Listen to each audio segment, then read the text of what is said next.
National anthem में sign language से बोल रहे थे।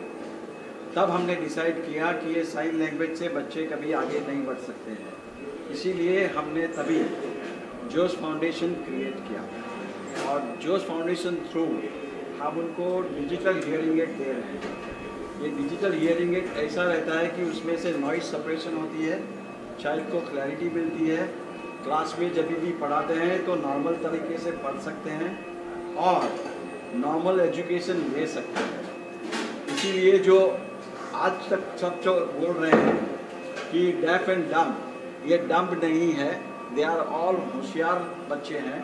उनमें से आर्किटेक्ट भी बन सकते हैं, आईटी कंसल्टेंट भी बन सकते हैं, कॉस्मेटिक में भी कर सकते हैं, कोई भी ब्रांच में कर सकते हैं। मतलब कि they are not now dependent, they support their parents and they are able to successfully do it. दूसरा सब बोलते हैं कि डेफ एंड म्यूट, ये म्यूट नहीं है क्योंकि उनके पास भाषा है और अगर ये अच्छी तरह से समझ सकते हैं तो वो भाषा बोल भी सकते हैं, जो आप लोग और हम लोग सब समझ सके वैसा है। ज़रूरत यह है कि पहले 2 साल में उनके लिए हियरिंग एड या कॉक्लियर इम्प्लांट सर्जरी करना चाहिए। और आज हमने जो ये today is a world deaf day, हमने आज ये प्रोग्राम इसलिए रखा है कि ये जो बच्चे हैं सब हियरिंग एड पहन के आए हैं, वो सब समझेंगे मूवी में क्या चल रहा है और उनका मोरल बुश करने के लिए, क्योंकि ये फिल्म में जो मोरल बुश कर रहे हैं कि कभी हारना नहीं है, जीतना ही है, तो इसीलिए हमने आज ये प्रोग्राम किया। सर देखा है कुछ बच्चे आपके यहाँ से निकले हैं, कुछ इंजीनियर बने हैं, कुछ डॉक्टर भी बने हैं, तो आपके लिए आपका प्रोडक्शन के जोश के लिए कितने प्राउड की बात है? कितने आपके यहाँ से कुछ बच्चे इंजीनियर भी बन गए हैं, कुछ डॉक्टर भी बने हैं, आपको जो जोश प्रोडक्शन इसके लिए कितनी बड़ी बात है? उसमें कुछ बच्चों को आपने जीने का सहारा दे दिया। बहुत बच्चे का फ़ायदा हुआ है, मोर देन 100-150 से ज़्यादा बच्चे आगे बढ़े हुए हैं।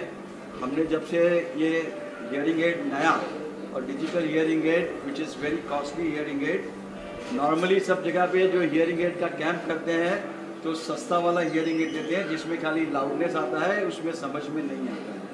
हम जो दे रहे हैं डिजिटल हियरिंग एड है, जो आदमी बहुत महंगा रहता है, रोटरी क्लब भी हमको बहुत सपोर्ट करती है और ये हिसाब से उनको जो डिजिटल हियरिंग एड से शब्द एकदम क्लियर में आ रहे हैं। क्या इसके लिए बच्चे बहुत आगे बढ़े। मैम मैं आपसे जानना चाहता देखा आपने बच्चों के भाषा, बच्चों को जो भी है आप अच्छे से समझते हैं, अच्छे से गाइड करते हैं। आप ये कब से कर रहे हैं और क्या आपका मकसद क्या है बताना चाहिए उसको? मैं as audiologist and speech language pathologist करीब 33 साल से काम कर रही हूँ और जोश फाउंडेशन जो है वो करीब सर ने बताया 18 साल से काम कर रहा है। हम लोग जो बच्चे हैं उनकी सुनाई उनकी ज़रूरियात के हिसाब से देते हैं, जिससे वो अच्छे से सुन पाए, अच्छे से समझ पाए और अच्छे से बोल पाए। और आज जो इवेंट है उस इवेंट में एक जो इंडिया का जोश है, अभी पैरालंपिक में काफ़ी 30 से ज़्यादा स्पोर्ट्स पर्सन जीत के आए हैं, तो हम इन बच्चों में भी वो स्पिरिट लाना चाहते थे, इसलिए हमने ये चक दे इंडिया जो मूवी है उसको सिलेक्ट किया और इस मूवी से उनको एक मोटिवेशन मिलेगा। दूसरा, सारे बच्चे यहाँ पे कान के मशीन पहन के आए हैं जो हमने उनको सपोर्ट किए हैं, तो वो मशीन से अच्छा सुन पाएंगे, यानी हिंदी भाषा समझ पाएंगे। हम यशराज स्टूडियो जो है, यशराज फिल्म्स का धन्यवाद करना चाहेंगे कि उन्होंने ये चक दे इंडिया हमें दिखाने के लिए हमें गिफ्ट किया। और इस मूवी में जो मोटिवेशन है, जैसे इंडिया के लिए जीतना है और अगर कुछ भी डिफ़िकल्टी आए पर आगे बढ़ते रहना है, तो ये मोटिवेशन हम इन बच्चों में लाना चाहते थे।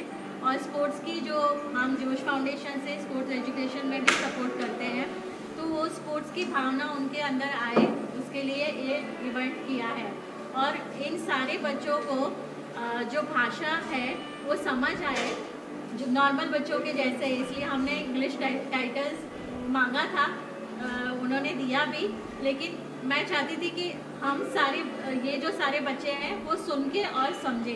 तो यहाँ पे ये इवेंट में बहुत सारी चीज़ें एक साथ है, जैसे इंडिया के लिए, स्पोर्ट्स के लिए, भाषा समझना और वो एक कॉन्फिडेंस है कि कॉन्फिडेंस आगे बढ़ना है। ये सारी चीज़ें हम इन इवेंट के द्वारा उनके वर्ल्ड डेफ डे के सेलिब्रेशन में देना चाहते थे।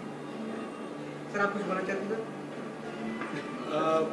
We are associated with Josh Foundation as part of our CSR activity, and we are very happy and we feel very proud that Josh Foundation is doing such a good job. CSR activity एक ऐसी activity है जो एक तरह से government ने all corporates के लिए एक डायरेक्टिव दिया है कि आपको अपना प्रॉफिट का कुछ परसेंटेज CSR एक्टिविटी पे देना चाहिए। And we really feel great के शुरू में हमको लग रहा था कि एक तरह का ये कंपल्शन है, हमको ये डोनेशन देना पड़ रहा है। जब हम ये काम देख रहे हैं तो it is really soul satisfying कि यस, हमारा जो पैसा है वो सही जगह पे यूज़ हो रहा है, उससे बच्चों का भविष्य भी बन रहा है और बच्चों को हेल्प भी। तो we are extremely happy and thankful to Josh Foundation कि वो हमारे फंड्स को सही जगह पे यूटिलाइज कर रहे हैं और अच्छी तरह से यूटिलाइज कर रहे हैं। मैम उधर जो हाँ, बोलिए। नारी शक्ति में सुनता था, आज पहली बार देख भी रहा हूँ। इतनी सारे बच्चों के गाइड करना कितनी बड़ी जिम्मेदारी है, किस तरह आप संभाल लेते हो सरकार? अगर आपको संतोष मिले कुछ चीज़ करते हुए तो वो आपको डिफ़िकल्ट नहीं लगता है। आपको लगता है आप किसी के लिए भला कर रहे हो और अंदर से जो आपको खुशी मिलती है वो खुशी की कुछ कीमत नहीं होती, उसके आगे आपको कुछ भी डिफ़िकल्टी नहीं लगती, आप आगे ही बढ़ना चाहोगे। और बच्चे जो आगे बढ़ रहे हैं उसको देखकर हमें जोश फाउंडेशन को बहुत बहुत बहुत खुशी मिल रही है। और मैं तो कहूँगी जुग जुग जियो जोश फाउंडेशन, और ऐसे ही बच्चे को आगे बढ़ाते रहो।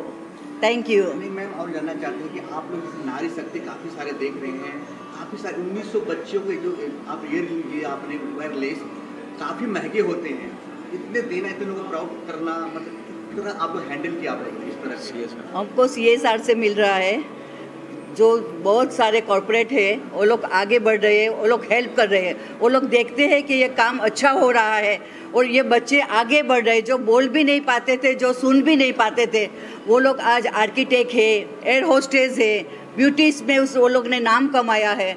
तो इसके लिए सब लोग आगे आके हमारा हाथ बढ़ा रहे हैं। अकेले से कुछ नहीं होता, सब मिल के सब कर सकते हैं। कितने लोग जुड़े हैं मैम आपके साथ? देखा है कितने लोग मेरे में जुड़े होंगे आपके साथ, प्रोडक्शन के साथ? अनलिमिटेड 100 के ऊपर। वही 100 बन गया, एक ताकत बन गया, इसलिए इतनी शक्ति। बच्चों को चेहरे पे मुस्कान देख रहे हैं, ये मुस्कान कहाँ तक जाएगा? हिंदुस्तान से बाहर तक भी जाएगा। अभी जोश फाउंडेशन के जो फाउंडर है डॉक्टर गांधी और देवांगी दलाल, वो दोनों बिलीव करते हैं कि हमें इंडिया में से तो सब डेफ और डम जो बोल रहे हैं उसको निकाल घुसाना है, और वर्ल्ड में भी हम करेंगे आगे जाके। तो इंडिया में तो कोई बच्चा न सुन पाए ऐसा रखना नहीं है हमें। आप सबका सपोर्ट, मीडिया का सपोर्ट, सबका सपोर्ट मिलेगा तो ये उन लोग का सपना जरूर से हकीकत में बदल जाएगा। सर मैं आपको जानना चाहता सर, देखा मैंने आप बच्चों के साथ घुल मिल गए थे, काफ़ी अच्छे अट्रैक्शन हो गया था बच्चों के साथ। क्या मैसेज देना चाहते हैं आम लोगों के लिए? मैं खाली इतना कहना चाहूँगा, दिल है छोटा सा, छोटी सी है आशा। प्रकृति कुछ बच्चों को सुनने की शक्ति नहीं देती, पर हम उनको हमारे जैसे ही दिल देती है। उनकी भी छोटी छोटी आशाएं हैं।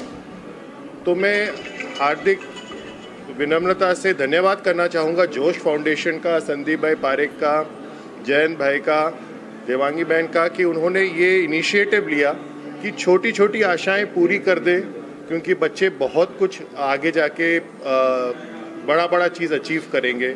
तो दिल है छोटा सा, छोटी सी आशा, उसको ज़रूर पूरा करें। सर आपको ले जाना आखिरी सवाल, किस तरह आप जुड़े हैं, क्या सहयोग है इस प्रोडक्शन में आपके? मैं Rotary Club of Bombay West का प्रेसिडेंट हूँ। तो पूरी रोटरी ऑर्गेनाइजेशन के लिए एक मिशन है कि हम, जैसे इन्होंने कहा कि कोई भी बच्चा ऐसा ना हो कि उसके पास कोई शक्ति नहीं है, चाहे सुनने की शक्ति हो, चाहे देखने की शक्ति हो, सबको सारी शक्तियाँ मिले। या आज हम टेक्नोलॉजी का उपयोग करके उन्हें वो शक्तियाँ प्रदान करें। तो इसी कोशिश में हम सब जुड़े हैं। मैम आखिरी में आपसे सवाल पूछना चाहते हैं, जिस तरह हम नारी शक्ति, इस तरह की मुस्कान, इस तरह की प्रेरणा, आपकी शक्ति कहाँ से मिलती? इतनी बड़ी काम में उठाया आपने, गांधी जी के बाद आपने दे रहे हैं, कितनी बड़ी आप बच्चों को चेहरे पर मुस्कान लाएगा? नारी शक्ति नहीं है, हम सबको मिलके काम करना है। और ये डेफ बच्चे जो है, आपने कभी नहीं सुना होगा कि कोई भी जो डेफ बच्चा है कभी उसने सुसाइड कभी किया और उसको मेंटल हेल्थ इशू है। सारे बच्चे जब जन्म से होते हैं उनको दिक्कत होती है, लेकिन हर दिन वो हर चीज़ को फेस करते हैं और आगे बढ़ते हैं। उनसे हम को हर रोज़ इंस्पिरेशन मिलती है। तो मैं ऐसे नारी शक्ति के बारे में नहीं बात कर रही हूँ, पर अगर किसी को भी डिफ़िकल्टी है तो इन बच्चों के सामने देखना चाहिए। अगर मेंटल हेल्थ इश्यूज़ है, बच्चों के सामने देखना चाहिए कि बचपन से वो सभी चीज़ों के लिए फाइट कर रहे हैं, उनकी चैलेंजेस को ओवरकम करने की कोशिश कर रहे हैं। तो एज अ प्रोफेशनल और एज अ जोश फाउंडेशन ट्रस्टी हम जब उन बच्चों के साथ बातें करते हैं या उनके लिए हेल्प करने जाते हैं तो उनसे ही हमें इंस्पिरेशन मिलती है। और आज चक दे इंडिया एक जो मिशन है उससे वो इंस्पिरेशन हम सारे पूरे देश में शेयर करना चाहते हैं कि इन बच्चों की जो डिसेबिलिटी है वो इनविजिबल है, और अगर इस डिसेबिलिटी पे काम किया जाए तो उनको एबिलिटी में कन्वर्ट किया जा सकता है, यानी हमें उनको सेल्फ डिपेंडेंट बना के नेशनल एसेट्स बना सकते हैं। तो हमारा जोश फाउंडेशन की तरफ से पूरे देश को मैसेज है कि ये बच्चे अभी डेफ नहीं है, वो बोल सकते हैं, उनके डिसेबिलिटी को हम कम कर सकते हैं। तो पूरे भारत देश आगे आए और इन बच्चों को सपोर्ट करे और उनको अपने जैसे नियर नॉर्मल लाइफ जीने के लिए तैयार करें। आखिर मैम कुछ आदमी जुड़ना चाहे आपका जोश फाउंडेशन किस तरह जुड़ना चाहिए? एक चीज़ मैं बताना चाहता हूँ, वो बहुत ही इम्पोर्टेंट चीज़ है। जी। हमने अमरेली में सबसे पहले एक प्रोजेक्ट किया था, 100 बच्चे को हियरिंग एड लगाए थे। उसका रिस्पांस देखे अपने आज के प्रधानमंत्री नरेंद्र मोदी जी, उन्होंने हमको बुलाया जब वो चीफ मिनिस्टर थे गुजरात के। 45 मिनट्स हमारे साथ बात की कि इसमें से क्या होता है, कैसे होता है, क्या फ़ायदा होता है। और उनको ये याद रह गया, इसके लिए जब वो अभी प्राइम मिनिस्टर बने हैं तो उन्होंने करोड़ों रुपया अपना कॉकलियर इम्प्लांट के लिए लगाया है, क्योंकि उनको पता है कि ये बच्चे को 2 साल के अंदर अगर हियरिंग एड या कॉकलियर इम्प्लांट लगा दिया तो ये बच्चे नॉर्मल बन जाएंगे। तो ये हमारा नरेंद्र मोदी जी का भी आह्वान है कि ये बच्चे को मदद करना चाहिए, और इनके मदद करेंगे तो ये डिपेंडेंट नहीं रहेंगे, इंडिपेंडेंट होके आगे बढ़ेंगे। और अभी जो नया है कि अपना भारत 2047 में जो प्रगति करने में आएंगे तो ये बच्चे इसमें भी भाग लेंगे और इसमें भी उनका जो नया इनोवेशंस होगा वो सब भारत को ऊपर लेके आएगा। आखिरी में सवाल मैम, आम आदमी जुड़ना चाहे आपका जोश फाउंडेशन किस तरह जुड़े और आपके साथ कदम पे कदम चलना चाहे तो? जोश फाउंडेशन के साथ जैसे बताया कि सारे कॉर्पोरेट हमारे साथ जुड़े, काफ़ी सारे कॉर्पोरेट जुड़े हुए हैं और उनकी तरफ से काल की मशीन के लिए हेल्प मिलती है। तो मैं रिक्वेस्ट करना चाहूँगी कि कॉर्पोरेट से कि वो आगे आए और इन बच्चों के हियरिंग एड के लिए सपोर्ट करें। दूसरा, जो भी इन बच्चों को योगा या रोबोटिक है, मेहंदी है, बहुत सारी जो डिफरेंट स्किल्स सिखाना चाहते हैं तो हम उन्हें सारे स्कूलों में ऑर्गेनाइज करके देंगे। तो इंडिविजुअल स्किल डेवलपमेंट के लिए भी जो भी चाहता है मदद करना वो कर सकते हैं। दूसरा, हम बच्चों को स्पोर्ट्स एजुकेशन स्कूलों में देते हैं तो उनके लिए भी हमें कॉर्पोरेट सपोर्ट कर सकती है। और उसके अलावा मैं बोलना चाहूँगी कि अगर आपको किसी डेफ बच्चे को देखे और लगे कि उसको मदद की ज़रूरत है तो उनको आप जोश फाउंडेशन की तरफ डायरेक्ट कर सकते हैं। हमारा नंबर अवेलेबल है वेबसाइट पे और हमें कांटेक्ट कर सकते हैं। हम डेफिनेटली चाहेंगे कि इन बच्चों को हेल्प मिले। अभी पूरे इंडिया से बहुत सारी जगह से हमें रिक्वेस्ट आती है हियरिंग एड के लिए, बच्चों को सपोर्ट के लिए, रिहैबिलिटेशन के लिए, और हम उन सबको मदद करते हैं। और मैं एक और रिक्वेस्ट करना चाहूँगी कि इंडिया में US UK सारे कंट्रीज़ में 2004 से नियोनेटल स्क्रीनिंग शुरू हुआ है, यानी जो भी बच्चा अस्पताल से बाहर निकलता है उनकी सुनाई की टेस्ट होती है, लेकिन हमारी कंट्री में अभी मैंडेटरी नहीं हुआ है। तो जो भी CSR एक्टिविटी करते हैं और गवर्नमेंट ओरिएंटेड जो है, हम उनको रिक्वेस्ट करना चाहिए जोश फाउंडेशन की तरफ से कि सारी हॉस्पिटल में और सारे प्राइवेट नर्सिंग होम्स में नियोनेटल स्क्रीनिंग मैंडेटरी किया जाए, जिससे हम जल्द से जल्द पता कर सके कि इन बच्चों की सुनाई कितनी है और इस हिसाब से हियरिंग एड या कॉकलियर इम्प्लांट की मदद कर सके, जिससे वो उनका काम समझ जाए और नॉर्मल के जैसे वो डेवलप हो पाए। Thank you. मैं विजुअल फोटो ले